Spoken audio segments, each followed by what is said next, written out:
What's going on, everyone? I hope you're all doing good.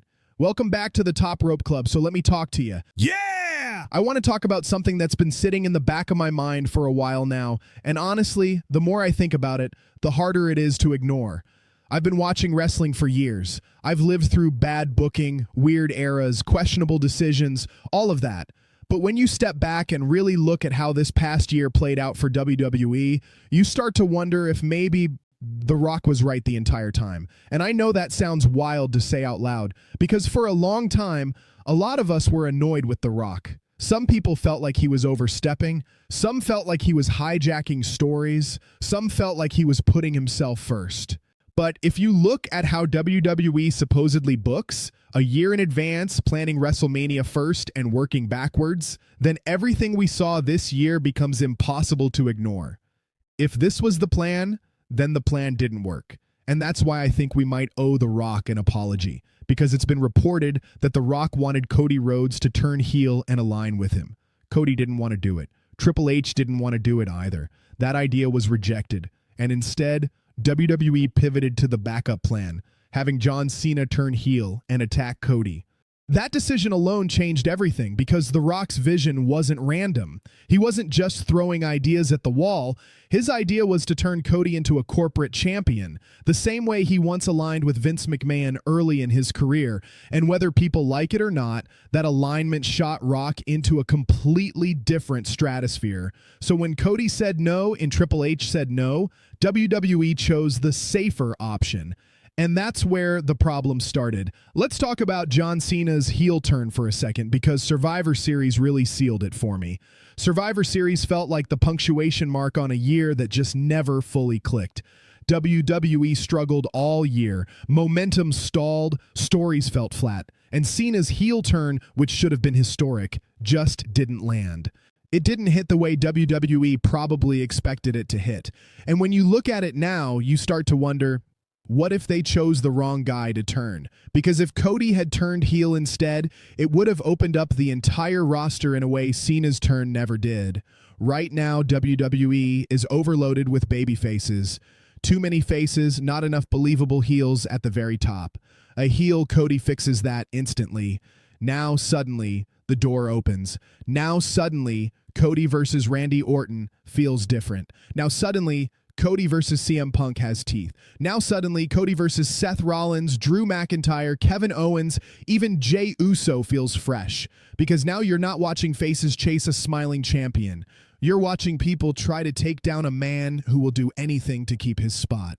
And that's where the storytelling gets interesting. Cody already gets accused of nepotism. People already say he's only there because of Dusty. People already question how he got the position he's in. As a heel, he could have leaned into all of that. He could have said, yeah, this company was built by my family. Why wouldn't I take advantage of that? That's money storytelling. And here's the thing.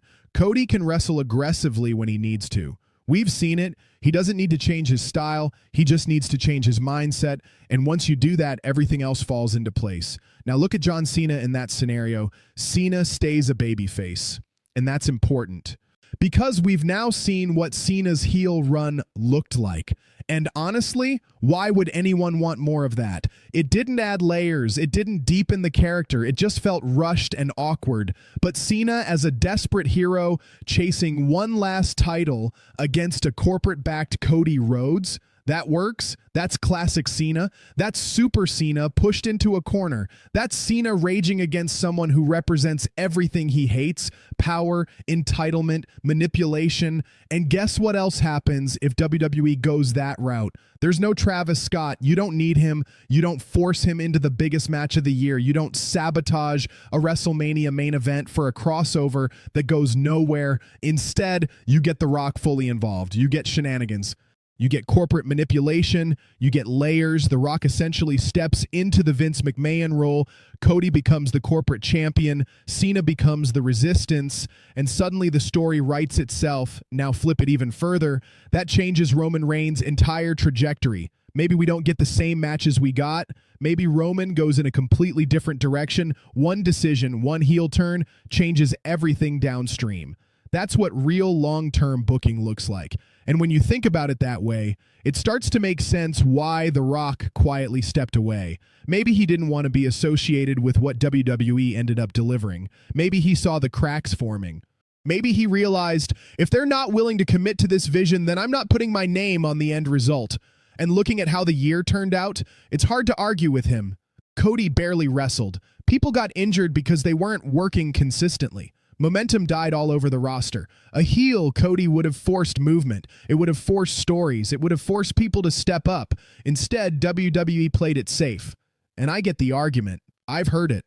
Well, Cody is the face of the company. You can't risk that. But here's the thing. They still could have protected that. If John Cena wins the WWE Championship as a 17-time champion, he becomes the face of the company by default. Cody can go do heel work while Cena holds the torch temporarily. That problem solves itself. Every objection has a workaround. But WWE didn't want to take the risk.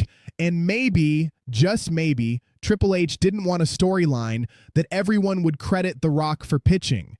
Because if that angle worked, it wouldn't be Triple H's vision. It would be Rock's. Instead, Triple H took control.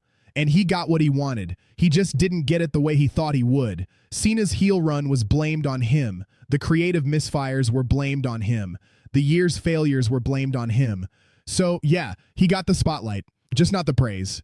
When you line everything up, it becomes harder and harder to ignore the possibility that WWE chose the wrong path.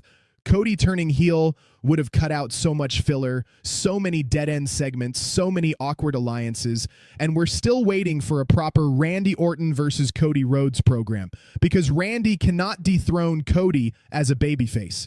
He has to be the villain, and if Cody won't turn, then Randy has to. But imagine if Cody had already done it.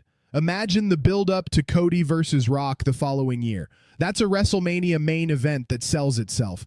That's legacy, that's money, that's storytelling. Instead, we got what we got. And now here we are, looking back at a year that felt flat, disconnected, and underwhelming, wondering what could have been if WWE had just taken one real risk. So I'll throw it to you. Was The Rock right all along? Did WWE miss the biggest storytelling opportunity they've had in years? Or do you think everything played out exactly the way it should have? Let me know in the comments. I genuinely want to hear your take. And that's a wrap on today's video, guys. If you're still watching, I truly appreciate you. If you enjoyed the video, drop me a like. And if you're feeling generous, please consider subscribing. It's totally free and really helps the channel. Peace out, and I'll catch you in the next one.